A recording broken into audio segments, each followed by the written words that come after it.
Nakausap niya ba yung Pangulo ng diretso para malaman niya kung anong damdamin ng Pangulo patungkol dito sa mga tao na nasasangkot sa flood control mess? Kasi kung hindi niya nakausap ang Pangulo at hindi niya alam ang damdamin ng Pangulo, huwag siyang magsalita. Huwag siyang magsalita na parang may alam siya sa sinasabi ng Pangulo. Wala siyang karapatang maging spokesperson ng Pangulo. Unless papalitan niya ako dito. Sabi po ni Congressman na Erice, optics lang daw yung pagbanggit ng Pangulo kay former House Speaker Romualdez nung SONA. Utos, sunod palakpak, pagkatapos wala na raw po yun. Ang sabi pa niya, the President cannot afford to jail former Speaker Romualdez kasi hindi daw po mangyayari yung insertions for 3 years without the cooperation of the whole government. Your comment po, and kung meron po bang update ang sa palasyo ang Ombudsman doon sa sinabi ng Pangulo na will be done soon na yung filing ng multiple cases against Romualdez? Okay, unang-una, yan ba ang talagang kanyang mga sinabi? Kasi nahulog yung laptop kanina. Baka naguluhan. Kasi gulong-gulo yung isip dyan ni Congressman Erice. Parang hindi siya tumutugma sa katotohanan. Sure? Okay naman yung laptop? Okay, sige. Well, anyway, nagtataka nga ako kung bakit pa na ini-interview itong si Congressman Erice. Dahil ang kanyang mga sinasabi ay laging may parang, I think, I don't think. Lahat ay puro sa galing lang sa kanyang isipan pero walang basihan. Walang facts. Puro theory. Alam niyo po, sa gobyerno, hindi tayo dapat nabubuhay lagi sa theory. Hindi tayo dapat lagi nabubuhay sa paninira. Nakita ko nga po ang, kumbaga yung script ng kanyang pinakahuling interview dito sa One News PH. Kaya tama naman po yung binanggit nyo, Ma'am Julie, no?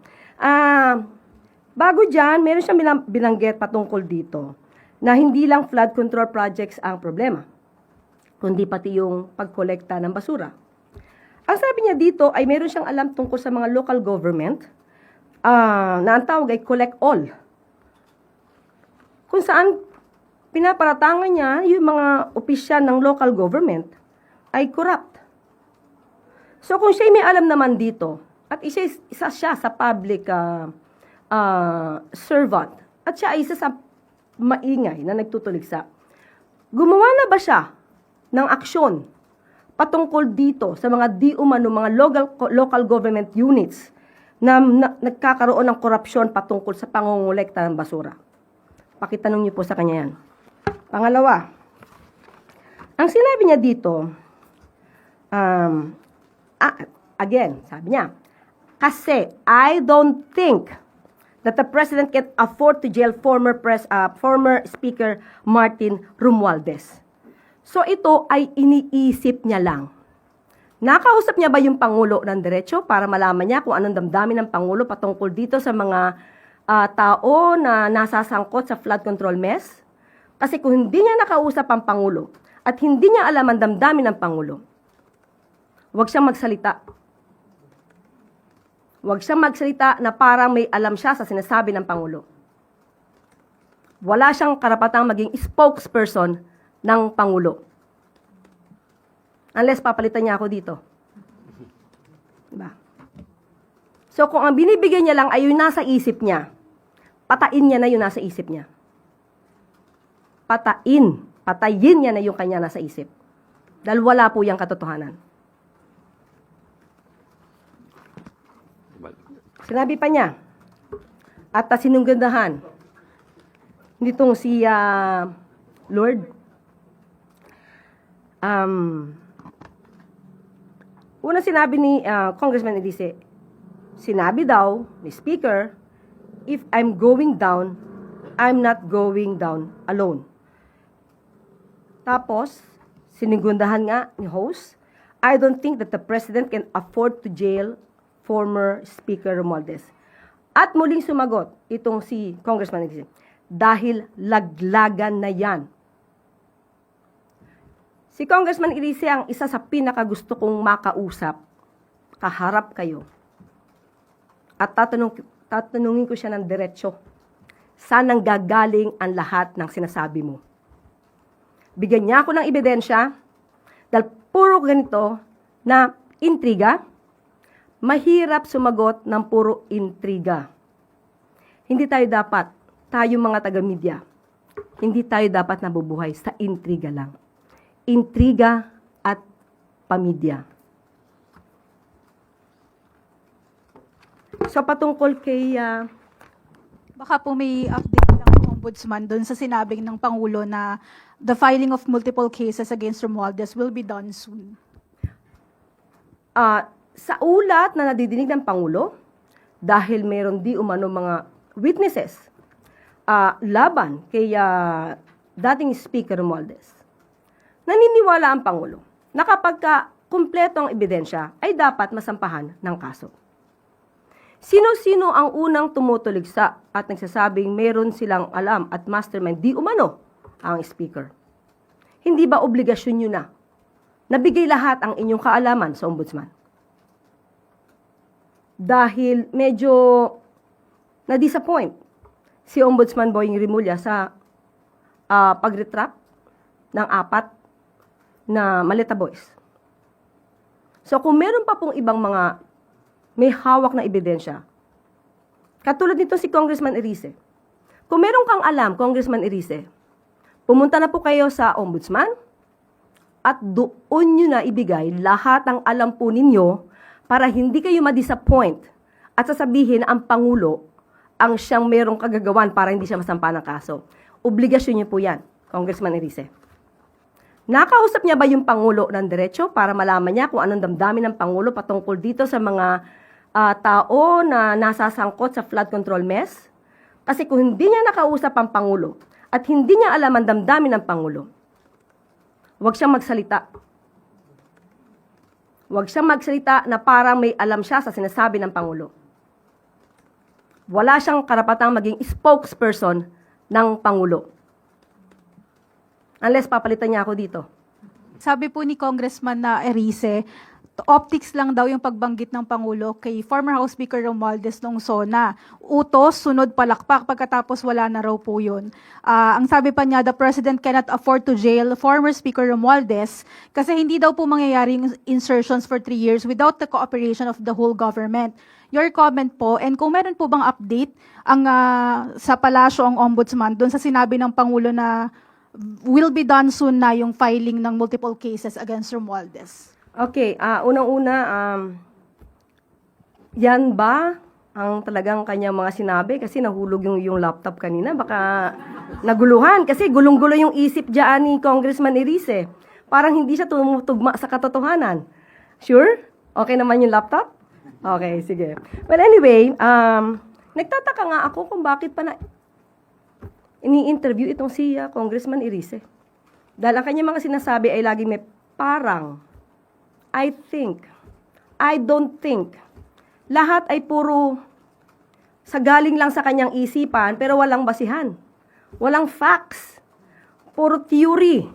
Alam niyo po, sa gobyerno, hindi tayo dapat nabubuhay lagi sa theory. Hindi tayo dapat lagi nabubuhay sa paninira. Nakita ko nga po ang kumbaga yung script ng kanyang pinakahuling interview dito sa One News PH. Kaya tama naman po yung binanggit nyo, Ma'am Julie, no? Bago dyan, meron siyang binanggit patungkol dito na hindi lang flood control projects ang problema, kundi pati yung pagkolekta ng basura. Ang sabi niya dito ay meron siyang alam tungkol sa mga local government na ang tawag ay collect all. Kung saan pinaparatangan niya yung mga opisyal ng local government ay corrupt. So kung siya may alam naman dito, at isa siya sa public servant, at siya ay isa sa maingay na nagtutuligsa, gumawa na ba siya ng aksyon patungkol dito sa mga di umano mga local government units na nagkakaroon ng korupsyon patungkol sa pangongolekta ng basura? Pakitanong niyo po sa kanya yan. Pangalawa, ang sinabi niya dito, again, sabi niya, kasi I don't think that the President can afford to jail former Speaker Martin Romualdez. So ito ay iniisip niya lang Nakausap niya ba yung Pangulo ng diretso para malaman niya kung anong damdamin ng Pangulo patungkol dito sa mga tao na nasasangkot sa flood control mess? Kasi kung hindi niya nakausap ang Pangulo at hindi niya alam ang damdamin ng Pangulo, huwag siyang magsalita. Huwag siyang magsalita na parang may alam siya sa sinasabi ng Pangulo. Wala siyang karapatang maging spokesperson ng Pangulo. Unless papalitan niya ako dito. Diba? So kung ang binibigyan niya lang ay yung nasa isip niya, patain niya na yung nasa isip niya. Patayin niya na yung kanya nasa isip. Dahil wala po yung katotohanan. Sinabi pa niya, at sinunggandahan nitong si Lord,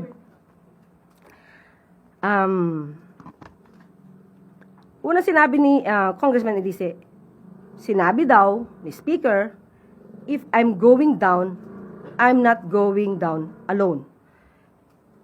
Tapos, sinigundahan nga ni host, I don't think that the President can afford to jail former Speaker Romualdez. At muling sumagot itong si Congressman Elise, dahil laglagan na yan.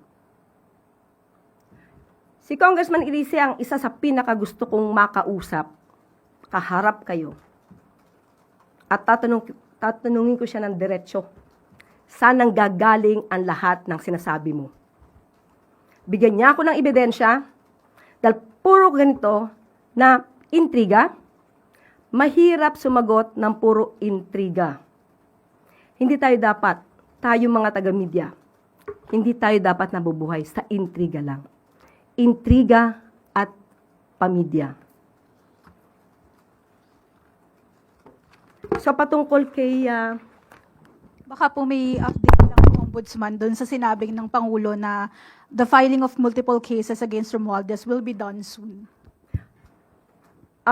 Sa ulat na nadidinig ng Pangulo, dahil mayroon di umano mga witnesses laban kay dating Speaker Romualdez, naniniwala ang Pangulo na kapag kumpleto ang ebidensya ay dapat masampahan ng kaso. Sino-sino ang unang tumutuligsa at nagsasabing meron silang alam at mastermind di umano ang Speaker? Hindi ba obligasyon nyo na nabigay lahat ang inyong kaalaman sa Ombudsman? Dahil medyo na-disappoint si Ombudsman Boying Rimulya sa pag-retract ng 4 na Maleta Boys. So kung meron pa pong ibang mga may hawak na ebidensya, katulad nito si Congressman Erice, kung meron kang alam, Congressman Erice, pumunta na po kayo sa Ombudsman at doon nyo na ibigay lahat ng alam po ninyo para hindi kayo ma-disappoint at sasabihin ang Pangulo ang siyang merong kagagawan para hindi siya masampa ng kaso. Obligasyon niyo po yan, Congressman Erice.